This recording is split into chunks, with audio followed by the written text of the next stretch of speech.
आज जो बातें मैं आपको बताऊंगा वो उन लोगों के लिए होंगी जो ऐसा सोचते हैं कि उनकी स्पीड बहुत ज़्यादा स्लो है और वो इस चलती हुई ज़िंदगी में दूसरों से पीछे रह जाएंगे।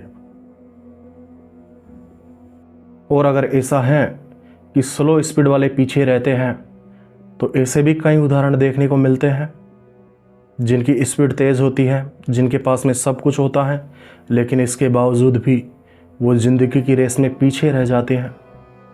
क्या कारण है इसका? आज इन सब सवालों का जवाब दिया जाएगा।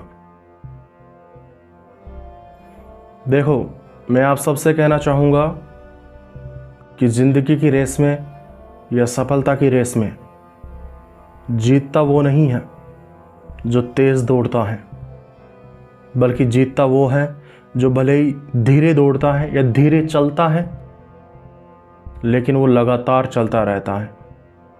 और अगर चला भी नहीं जा रहा तो वो रेंगता है, लेकिन वो लगातार रेंगता रहता है। ज़िंदगी एक मैराथन रेस की तरह है। यह 100 मीटर दूरी वाली रेस नहीं है।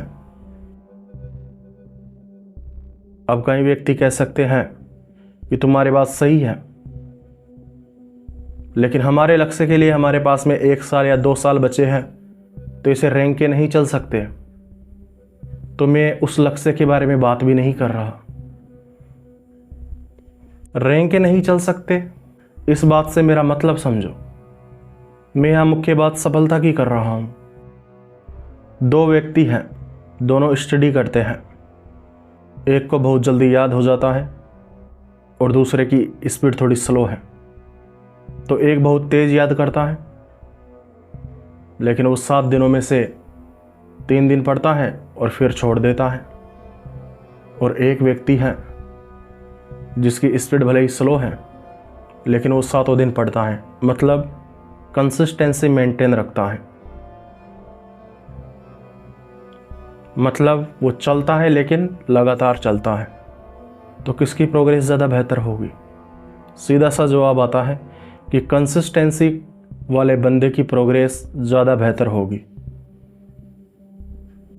अब कई व्यक्तियों के दिमाग में एक सवाल और आ सकता है कि चलो ठीक है, लेकिन क्या पता किसी बंदे की स्पीड तेज़ हो और वो 7 दिन चले, लगातार चले। तुम्हारी बात बिल्कुल ठीक है, ऐसा व्यक्ति तुमसे आगे ही रहेगा, लेकिन तुम ऐसे व्यक्ति से तुलना क्यों कर रहे हो? ज़्यादा से ज़्यादा क्या होगा?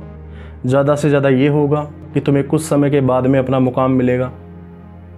1 महीने, 2 महीने या 1 साल या 2 साल के बाद। अब तुम चाहे इसे अन्याय कहो या ईश्वर की नाइंसाफ़ी, ये तुम्हारे ऊपर है, लेकिन हकीकत यह है कि तुम अपनी ज़िंदगी में झांक कर देखो, तुम भी बहुत से लोगों से बहुत आगे हो और बहुत से लोग तुमसे पीछे हैं। तुम आज काम कर पा रहे हो, ये भी तुम्हारी खुशकिस्मती है, क्योंकि बहुत से लोग तो काम भी नहीं कर पाते। तो तुम ऐसा दोष नहीं दे सकते कि ये कोई ईश्वर की नाइंसाफ़ी है। ये प्रकृति है। रैंडम सिचुएशंस मिली हैं सबको, आपको भी उसमें से एक मिल गई, और आपकी सिचुएशन ये है कि आपकी स्पीड कम है। कंसिस्टेंसी में बहुत ताकत होती है। मतलब हार्ड वर्क हो लेकिन कंसिस्टेंट रूप से नहीं हो तो वो किसी मतलब का नहीं रहता। इसीलिए कंसिस्टेंसी के साथ में काम होना ज़रूरी है। आज 10 घंटे काम कर लिया, लेकिन कल 10 दिनों तक पड़ गए, इससे काम नहीं चलने वाला। आज 1 घंटे काम कर दो और अगले 10 दिनों तक करो, इससे काम चलेगा।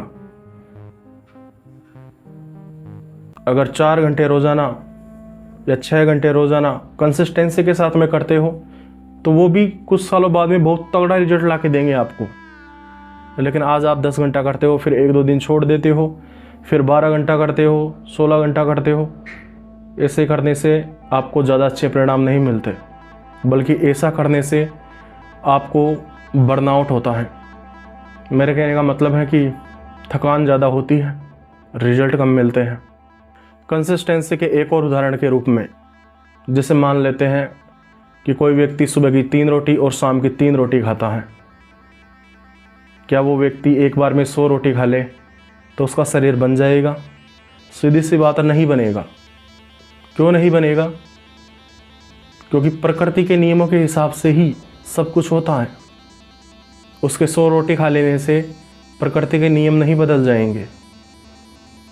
मनुष्य अपनी क्रियाओं पे कंट्रोल कर सकता है, इस पूरी प्रकृति पे कंट्रोल नहीं कर सकता। उसे प्रकृति के हिसाब से चलना ही होगा। और अगर शरीर बनाना है तो उसे डिसिप्लिन के साथ में ही खाना होगा। ये नहीं कि वो एक दिन में 16 घंटे एक्सरसाइज कर देगा तो उसका शरीर बन जाएगा, नहीं बनेगा। आदमी को रिकवर होने का टाइम भी चाहिए, तभी प्रोग्रेस होती है। खरगोश और कछुए की कहानी सुनी होगी आप सबने। कछुआ जीत जाता है और खरगोश बीच में आलस कर देता है, मतलब अपनी कंसिस्टेंसी तोड़ देता है, इस वजह से हार जाता है। ये तो बस एक काल्पनिक कहानी थी और हम सब जानते हैं कि वास्तव में कछुए की और खरगोश की दौड़ करवाई जाए तो खरगोश जीत जाएगा क्योंकि वो उससे तेज है। लेकिन मैं आपसे कहना चाहूँगा कि यदि वो खरगोश आज भी उसी पुराने वाले खरगोश की तरह सो जाता है और वो कछुआ लगातार चलता रहता है तो वो हार जाएगा। कंसिस्टेंसी बड़ी चीज़ है। ये कहानियाँ बनावटी लगती हैं, कहानियाँ बनावटी ही होती हैं वैसे, लेकिन बहुत गहरा अर्थ सिखाती हैं और वो समझना चाहिए। आपने कोई छोटा सा पौधा लगाया, आपके पास में एक टंकी पानी है। अब आप क्या करते हो? आप उस पूरे पानी को एक दिन में ही उस पर पटक देते हो, उसे सींच देते हो।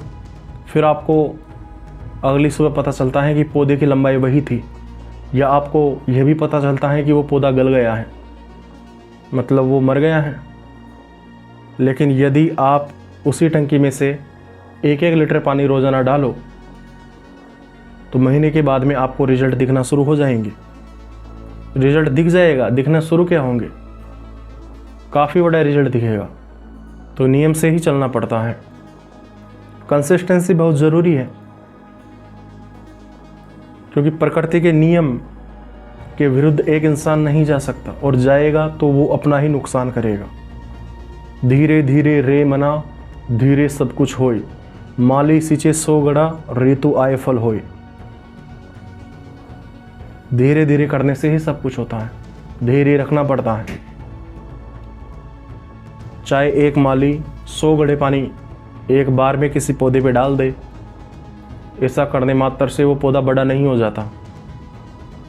पानी उसे रोज़ाना डालना होगा, लेकिन जो उसका फल मिलेगा वो उसे समय आने पर ही मिलेगा।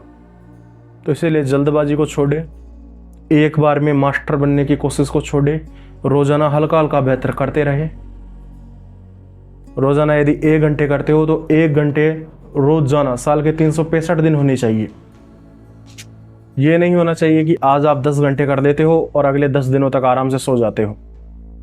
तो उम्मीद करता हूँ आपको ये बात समझ में आ गई होगी कि ज़िंदगी की रेस में जीतता वो नहीं है जो तेज़ दौड़ता है, क्योंकि आलस तेज़ दौड़ने वाले को भी आते हैं। जीतता वही है जो लगातार दौड़ता है। और कोई व्यक्ति चाहे कितना ही तेज़ दौड़ता हो, वो तेज़ दौड़ता है उसका मतलब है कि उसने अपने बीते हुए कल में कुछ प्रैक्टिस की थी। कुल मिला के उसने प्राइस तो पे किया, कीमत तो चुकाई थी। अगर कोई व्यक्ति आपसे ज़्यादा ताकतवर है, उसका शरीर आपसे ज़्यादा बेहतर है और आप उससे हार जाते हो, तो इसका मतलब यही थोड़ी है कि वो आपसे तेज़ है। इसका मतलब ये भी तो है कि उसने आपसे ज़्यादा मेहनत की थी अपने बीते हुए कल में, इस वजह से वो आपसे ताकतवर है या आपसे तेज़ है। तो प्राइस आपको चुकानी पड़ेगी, और जो टाइम होगा धैर्य रखना होगा। और प्राइस चुकाने का मतलब ये नहीं है कि आप एक दिन में चुका दोगे, थोड़ी थोड़ी करके ही चुकानी पड़ेगी। प्रकृति के नियमों के हिसाब से ही चुकानी पड़ेगी। तो आज के लिए बस इतना ही। आगे की बात हम अगली चर्चा में जानेंगे। मुझे इतना ध्यान लगाकर सुनने के लिए आप सबका दिल से धन्यवाद।